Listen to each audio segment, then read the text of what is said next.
Hello everyone, let me introduce myself. My name is Komang Astuti Dewi, NPM 224110171. I am from class management 22B. In this video, I will discuss material regarding homogen test and non-homogen test. Understanding. Uji homogen dan non-homogen adalah dua jenis uji yang digunakan untuk mengetahui apakah variasi dari dua atau lebih kelompok data yang diukur adalah sama atau tidak. Uji homogenitas bertujuan untuk mengetahui apakah varians dari populasi yang diambil sampelnya adalah sama atau tidak. Sedangkan uji non-homogen bertujuan untuk mengetahui apakah ada perbedaan yang signifikan antara rata-rata dari populasi yang diambil sampelnya. Objektif. Uji homogen adalah uji statistik yang bertujuan untuk mengetahui apakah dua atau lebih populasi memiliki varians yang sama atau tidak. Uji ini biasanya dilakukan sebelum melakukan uji parametrik yang membandingkan rata-rata dua atau lebih populasi seperti uji T, uji ANOVA, atau uji regresi.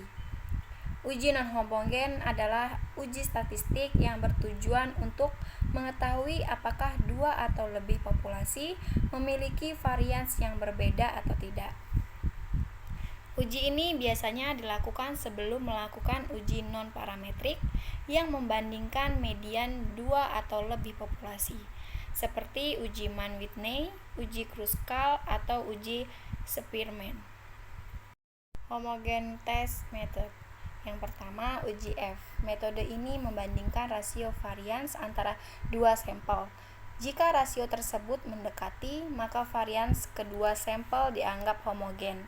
Uji F memiliki asumsi bahwa sampel berasal dari distribusi normal. Yang kedua, uji Bartlett.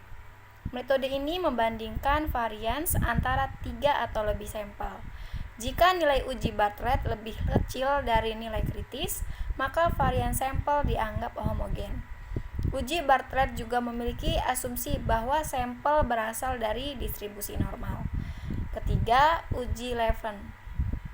Metode ini mirip dengan uji Bartlett, tetapi tidak memiliki asumsi bahwa sampel berasal dari distribusi normal. Uji Levin menggunakan nilai mutlak dari selisih antara setiap observasi dengan rata-rata kelompoknya. Jika nilai uji Levin lebih kecil dari nilai kritis, maka varian sampel dianggap homogen. Keempat, uji Cohran. Metode ini digunakan untuk mengetahui apakah varians antara beberapa kelompok percobaan yang menggunakan rancangan blok acak lengkap sama atau tidak. Uji Cohran menggunakan rasio antara varians terbesar dengan total varians. Jika nilai uji Cohran lebih kecil dari nilai kritis, maka varian sampel dianggap homogen. Kelima, uji Hartley. Metode ini digunakan untuk mengetahui apakah varians antara beberapa kelompok percobaan yang menggunakan rancangan acak kelompok sama atau tidaknya. Uji Hartley menggunakan rasio antara varians terbesar dengan varians terkecil. Jika nilai uji Hartley lebih kecil dari nilai kritis, maka varian sampel dianggap homogen. Karakteristik. Uji homogen dan non-homogen memiliki karakteristik yang berbeda. Uji homogen mengasumsikan bahwa varians dari populasi yang diuji adalah sama, sehingga dapat digunakan untuk menguji perbedaan rata-rata antara kelompok.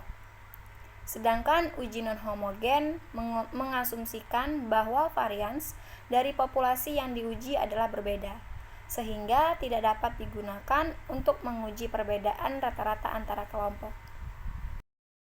Advantage of homogen test. Yang pertama, uji ini dapat membantu kita untuk memilih metode analisis yang sesuai dengan karakteristik data kita.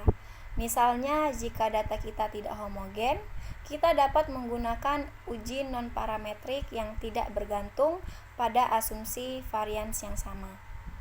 Kedua, uji ini dapat membantu kita untuk menguji hipotesis tentang apakah ada perbedaan yang signifikan antara kelompok data yang kita bandingkan.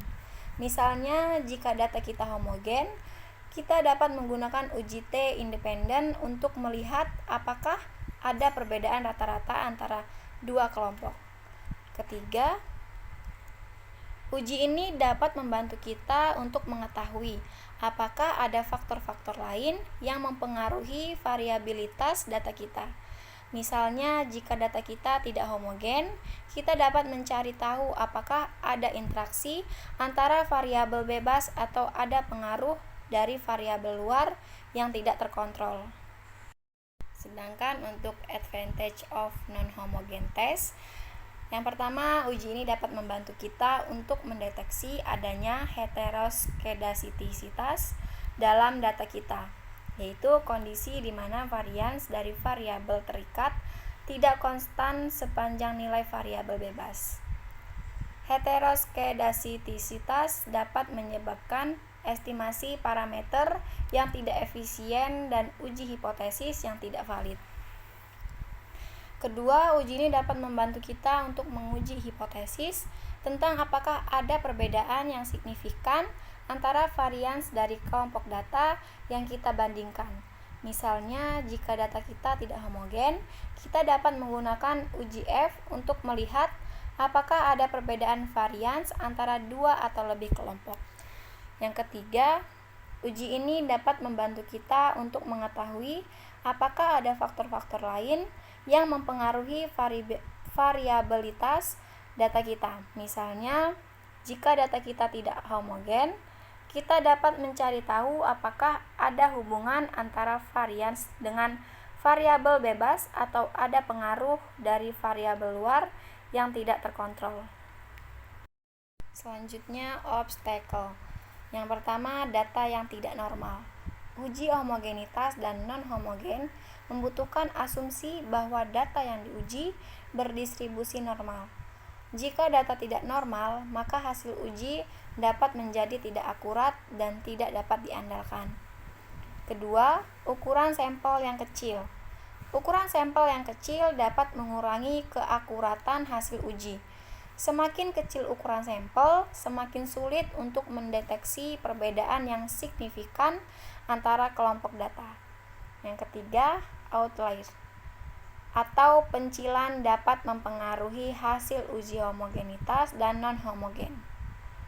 Outliers dapat menyebabkan varians yang tidak stabil dan menghasilkan hasil yang tidak akurat. Keempat, ketergantungan antar data. Uji homogenitas dan non-homogen mengasumsikan bahwa data yang diuji adalah independen satu sama lain. Namun, jika data saling tergantung, maka hasil uji dapat menjadi tidak akurat. Dan yang kelima, kesalahan pengukuran. Kesalahan pengukuran dapat mempengaruhi hasil uji homogen dan non-homogen. Kesalahan pengukuran dapat terjadi karena berbagai faktor seperti ketidakakuratan alat ukur, kesalahan manusia, atau kondisi lingkungan yang tidak stabil.